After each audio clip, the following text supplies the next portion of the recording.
Welcome back, everybody, to continue the fantasy portion of the Forward Down the Field podcast for week 7 of fantasy. We're going to start off with the standings and the playoff percentages. At this point in the season, we're approaching the halfway mark of the fantasy season here, it being week 7. So let's dive in real quick. Jim is the lone unbeaten right now, 6-0. Let's see. Does he have the season high in points? He does. He has 901 points forced. That is best in the league, and he has a 99% chance to make the playoffs. We have 3, 4, and 2 teams. Me, Brenna, and Drew, not in that order in the standings because Brenna has the most points out of the three of us at 827. Drew coming in at 777. Me in the middle at 821. Let's see, Brennan with a 93% chance to make the playoffs. Me and Drew both with 89. We have 500 teams right now at 3-3, that being Bird, Adam, Jeff, Shane, and Jeremy. They are in that order, with Bird putting up 877 points. That is the second most in the league. But with that being said, he has the worst defense in the league. So he has to start playing defense. But he has a 81% chance to make the playoffs, followed by Adam with 78. Jeff with an 86% chance to make the playoffs. Jeff, my man. Shane with a 54% chance, and Jeremy with a 60% chance. And we have 1, 2, and 4 team, that being Dom. He's put up 732 points, given up 769. He has a 45% chance to make the playoffs through 6 weeks. We have 1, 1, and 5 team. That is Jack. He's put up 710 points, 0.18. And I'm going to bring up why that's a big deal here shortly. But he's got 19% chance to make the playoffs. And then we do have one winless team, that is Marty. He has put up more points than Jack, with that being 710.88, or 7/10, if you will, more than Jack.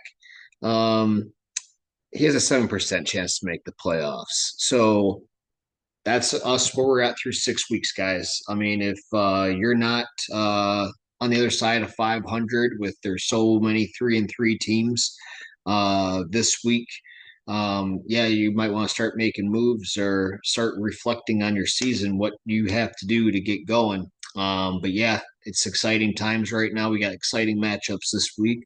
Let's dive into it. We'll start with my matchup. Sorry for that light again. Okay, I try to keep my bald ass head right here so you all can see me and not that light. Um, Trying to block the reflection too. But anyway, dive into my matchup. I'm 4-2, coming off a loss last week. Was a terrible week for me. 77.5 points. Not going to cut it ever. Never acceptable. I don't care who I'm putting out there.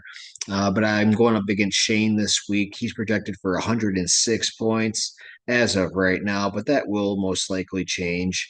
He'll probably slide up Chris Kirk, for Josh Downs. So he's probably projected for more like, 115. So not as big of a percentage difference here for win probability that it's showing right now. But I did have Aaron Rodgers and Boswell go. They combined for 38.5 points for me. I was happy with that. Um, Montgomery, I love this week at home against Tampa. Excuse me. I think he'll get anywhere between 12 and 15 touches. I think you're going to see Montgomery a lot in this game. A lot of Gibbs too. I just think you're going to see Montgomery. Stevenson, I definitely worry about. He's projected for 13 points right now. I'd be just as surprised if he got 13 points as if he got me 2 points. But this is my situation for this week. I understand it. I'm just trying to get through it. Evans, really hoping he plays, ironically, Monday night against our Lions, just because I need something in that spot. Quentin Johnston, I like him this week to come back in what I think is going to be a fun matchup against the Colts. Laporta, I like what I'm seeing out of him. I expect to continue seeing what I've been seeing out of him. I'm again for Matthew Golden. We're approaching, his sixth game as an NFL player. I'm starting to hope that, him and Jordan Love are starting to get some chemistry with one another. Maybe they can start breaking out some plays that are designed for me to capitalize in fantasy. And I'm throwing a Hunt out there. I'm just gotta get in the end zone. Hunt. That's all I'm asking for. The Colts defense against the Chargers, I don't necessarily love it, but I don't know what I'm going to do there. I think I'm going to hold on to the Colts D, and I already had Boswell go, as I said. Shane, obviously, he's lost two in a row, three of four. Um, yeah, he needs big weeks this week out of Caleb. He's hoping to win the battle with Henderson against Stevenson. Obviously, he needs to get points with Krosky Merritt. Pickens with CD coming back. I still think Pickens is gonna have a good week this week, but hopefully for Shane he can get in the end zone. Malik Washington, I don't really know what to say with that. Good luck. Hope it pans out. Someone's got to get thrown the ball other than Waddle and Waller. So yeah, maybe. Hunter Henry, I always am scared playing Hunter Henry just because I feel like he could always go for 30. So I'm gonna hold my breath on that. Harvey, I'm not really too intimidated about. We already talked about Josh Downs being out. He'll probably fly in. Kirk, that doesn't really bother me per se. I have him in a different league. He hasn't really done much. Browns defense against Miami. Obviously, I do like the Browns defense. That pass rush is insane. But all in all, I think I'm going to get through this week. I'm going to get through this terrible lineup week with me rolling up these backups, and I'm going to take down Shane's team. I'll improve to 5-2. Oh, I do want to throw out some stats. Sorry, I got this written down. I am 6-2 all time versus Shane, and I'm going to be bringing up those stats for every matchup that we got this week. So we're going to move on to our next matchup here. Let's dive into Marty versus Bird. Marty is 0-6. Bird is 3-3. Marty is though 10-5 all time versus Bird, and Bird still to this moment still has Slayton in his lineup where he was in the flex last week, didn't play last Thursday. He's still in the lineup in the flex slot, not projected to play. I don't even know if Njoku is going to go. That's going to hurt him even more because I don't know who he's going to put in the one spot, let alone the two spots that he might have to fill. But yeah, you're going to combine, that with playing Bird on the right week with some buys. Obviously, Bird, wishes it was excuse me. Obviously, Bird wishes it was a different week. He doesn't have Cook, he doesn't have Flowers. Bucky's hurt, Ibuka's hurt. Mayfield he doesn't really want to play. He's got three quarterbacks though. I think he's rolling out the right one with Dak. But yeah, he's really hoping that he gets Brees Hall, Dak, McNichols, maybe Vulture a touchdown, St. Brown to have a hell of a night. I mean, there is a path where he can win, but I'm trying to see who he's going to put in those two spots. You know what I'm saying? He's going to drop two players. He's not going to drop any of those four. I know this because he's not dropping Baker. The one guy that he could drop would be Jordan Love, but even if he does, he's still going to be short one spot. So just something to keep your eye on. But I think Marty's going to get his first win this week going up against Bird. I think he's going to improve to 11-5 all time. Next matchup, we're going to talk about Brenna, who's 4-2, taking on Dom, who's 2-4. This is a fun little matchup because the first matchup that these two have ever gone head to head against one another. Brenna's projected for 138. She was projected for 150, but the Steelers got her negative 4 points. But she's projected for 138. Dom's projected for 136, basically. This is basically a coin flip at this point.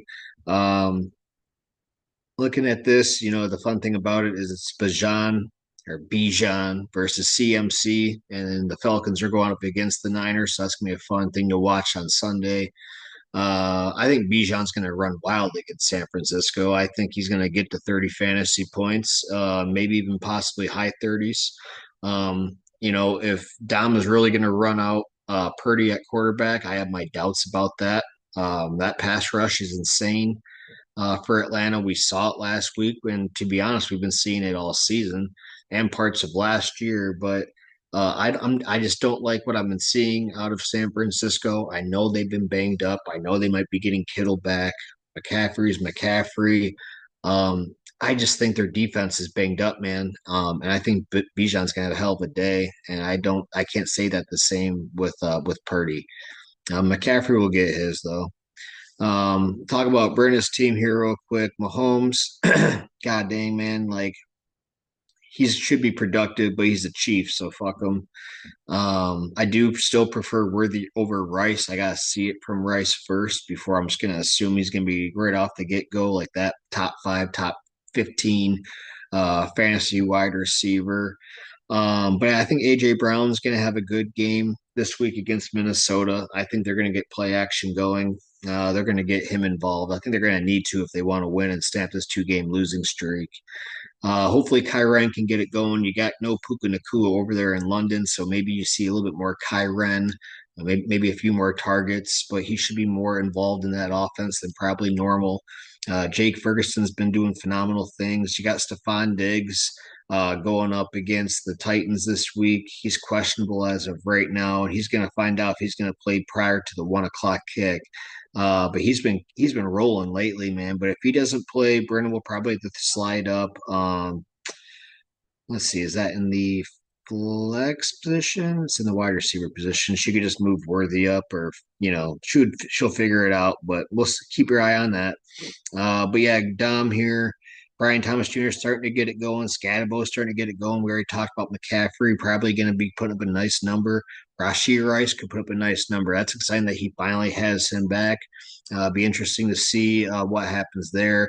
Theo Johnson, good luck with that pick. I'm not being a dick. I'm just saying. I mean, Theo Johnson. So Devontae, obviously nice there without Puka. Hopefully he'll be able to capitalize for you there, Dom.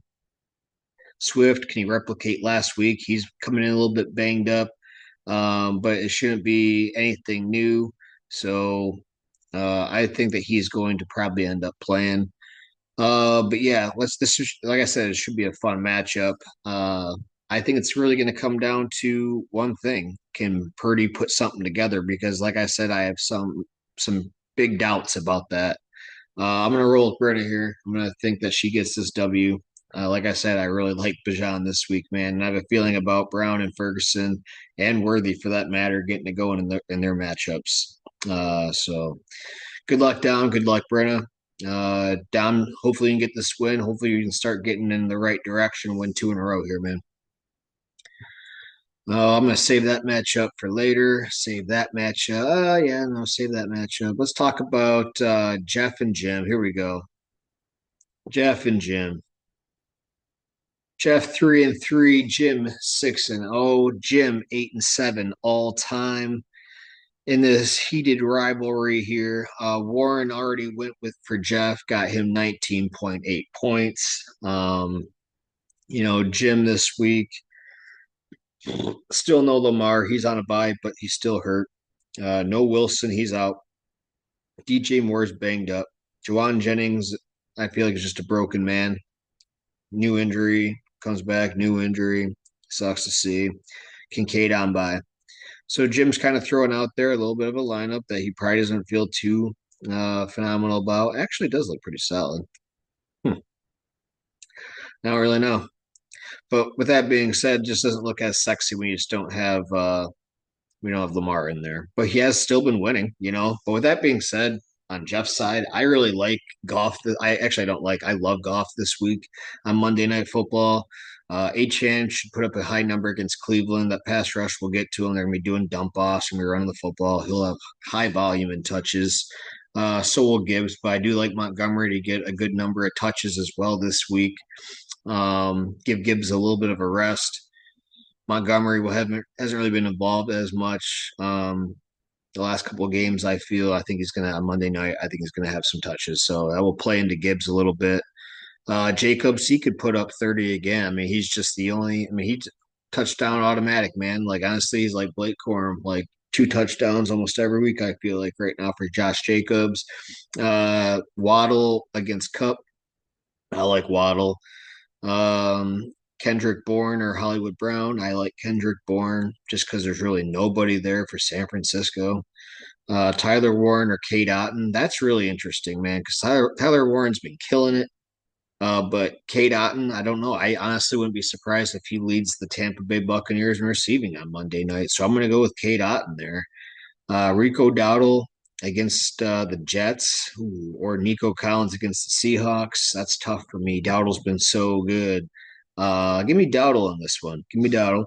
Keishawn Butte or JSN. Moving on to the next one, we got Bronco. I'm just kidding. I'm obviously taking JSN. Patriots against a rookie quarterback or Broncos against a rookie quarterback. Yeah, I think toss up there. Oh boy, I'm gonna go with Jeff here. I think Jim's finally gonna get his first loss, and not take any shots. I think Jeff just already has a big number there. I love golf on Monday night. Yeah, we'll see. I mean, Jim, you're king of the mountain right now, man. Let's see if you can keep it going. Next matchup, let's see here. We'll slide right into, let's do this one. We'll do Adam against Jeremy.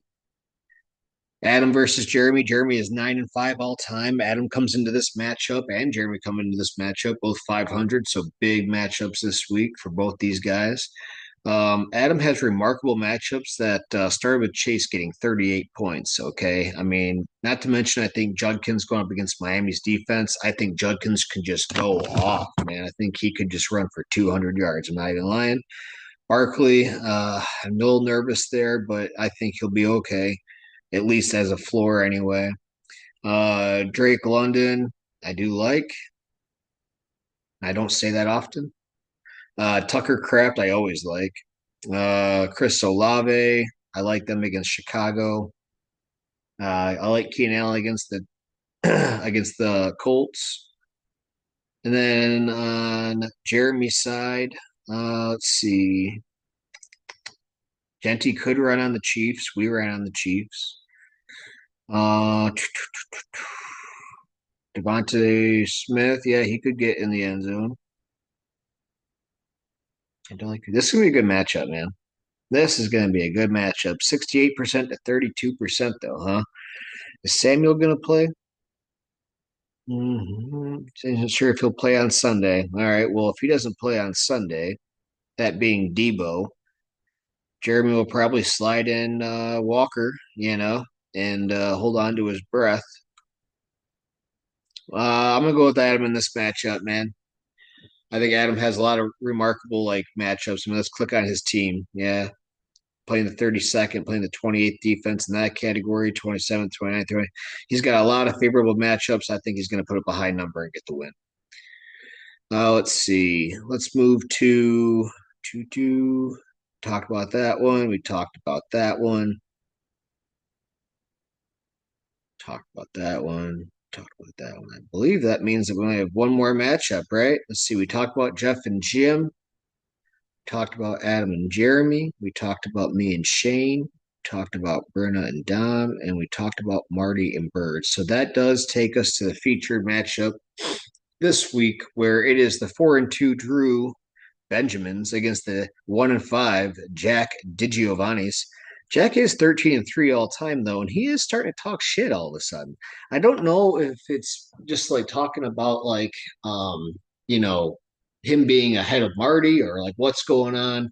But he's been a little more vocal. Can he be more vocal after this week? Let's face it, because if he goes to 1-6 this week, not saying he can't make a comeback to get in the playoffs. There's 5 teams currently at 3-3, but my God, um, man, Drew's running backs are going to have a hell of a week this week. There's no doubt about that. I mean, go ahead and look at and see like who he has. He's got Jonathan Taylor, who's an MVP candidate right now, and Rashad White, who's going to get a shit ton of volume against the Lions. On the other side of that, Brown and Pollard, no thank you. McMillan against Jefferson. Obviously, give me JJ there, but I mean, McMillan gets the end zone. We have probably like not that big of a difference. Metcalf already went for a disappointing 8 points. We got Jordan Addison, who I think is probably going to get like high teens. I think we're getting the end zone. I think you have a big player too. Dallas Goedert against Fannin. I think that's honestly a toss up just because Goddard, I just love him with what they've been doing with him because they haven't been giving it to wide receivers. They've been giving it to running backs and tight ends. So I do like Goddard. Um, but Fannin will be getting his as well. And so just whatever, toss up there. Lamb coming back from injury or Lad McConkey. I'm going to go with Lad in that one slightly, just because I have to see it with CD. Pittman or Kamara. Give me Kamara against the Bears. Packers D against the Cardinals or Eagles against Minnesota. Give me the Eagles. I don't care about the kickers. Bottom line here though is I think Drew's gonna get the win. I just yeah, I 1-5 for a reason, man. I mean, I don't know what to say, bud. That's gonna finish the pod this week, guys. Top five. We're gonna go with Jim. He's 6-0, followed by Brenna, followed by Drew and Adam, then me. That's it.